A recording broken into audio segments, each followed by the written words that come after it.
Can I tell them behind the scenes what happened? Like what? Like that you want to brag and I didn't want to brag, but we'll brag.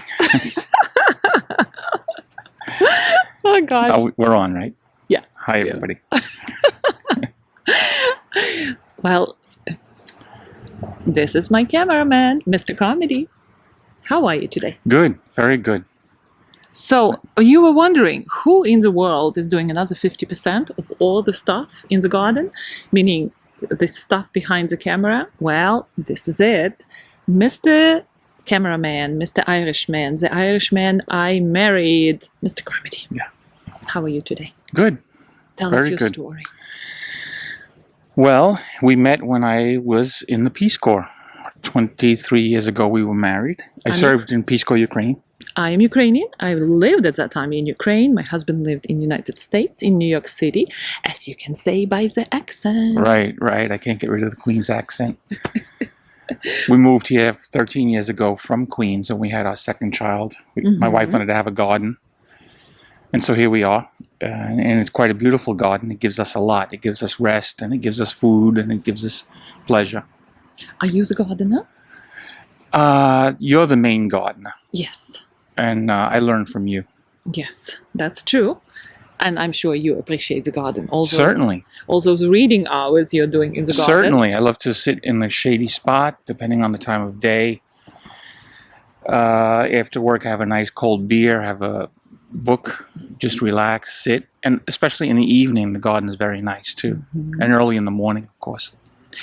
Mr. Carmody, tell us about yourself a little bit. What's your occupation? Well, I was a teacher for 35 years in New York City, teaching many different things, being a mentor, but my last gig was at high school in Queens. I was an English teacher, union representative for the school. A Fulbright. By the way, you know what they say, you shouldn't brag about yourself. I'm not bragging about myself. I'm bragging about the man I love. A Fulbright scholar here. Very proud of him. Right. I was supposed to go to Senegal. And then, of course, COVID happened. And we went to Paris, went to France. And that was beautiful. I was there just before D-Day. I was at Normandy.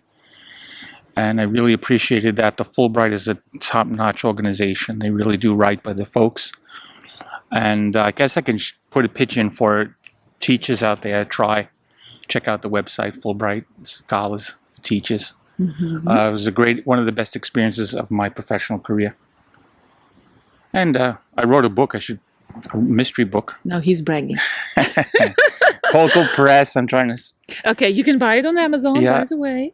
It's my first mystery book based on true facts. Lieutenant Petrosino was a police officer in New York City. This book takes place in 1905. If you like baseball, a lot of it's about baseball. And guess what? Bragging continues. Guess what? In 2 weeks, on Off-Broadway in New York City, there would be a performance written by my husband.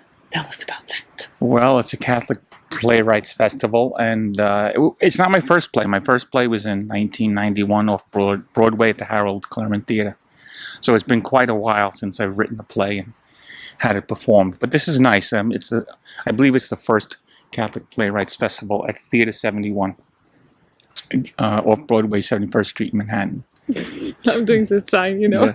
How in the world do you manage to be my cameraman among all these exciting things you're doing?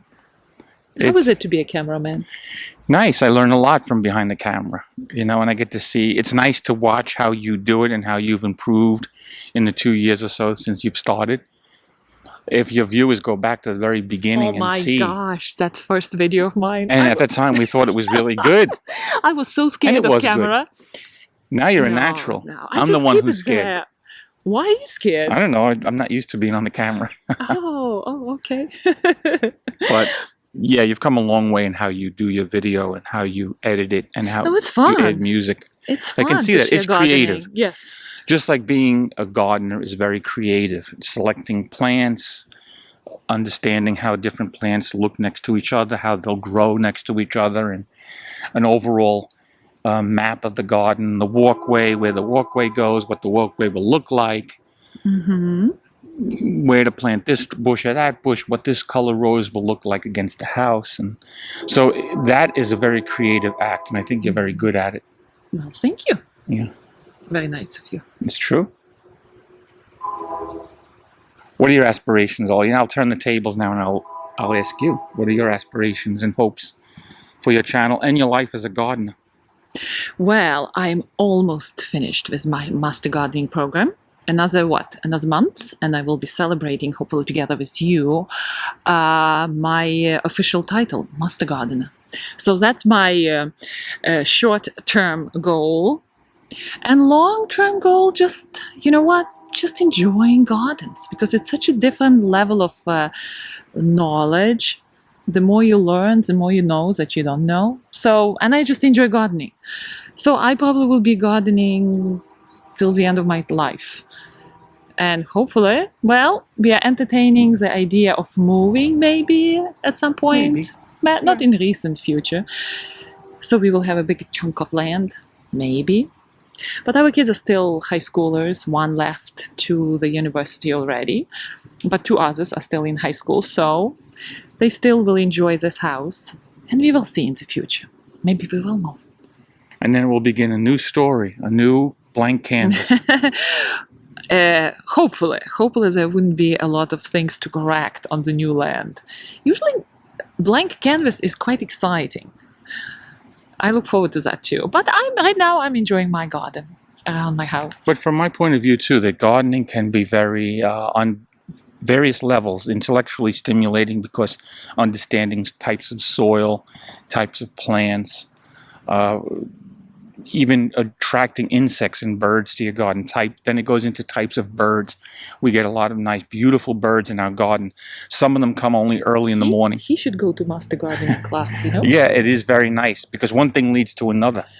Mm-hmm. Okay, so this is a garden that has no chemicals. Everything's natural. So the birds, I think they know that. So we have a lot of worms and little insects, and birds come to eat them. And of course we have our water fountains. We put out seeds, and there are plants that naturally attract the birds, and it's beautiful to watch that. So all of that is very much, it's creative, it's intellectually stimulating, and it's good for your health. I think it's good for your psyche to be out in the garden when it's quiet.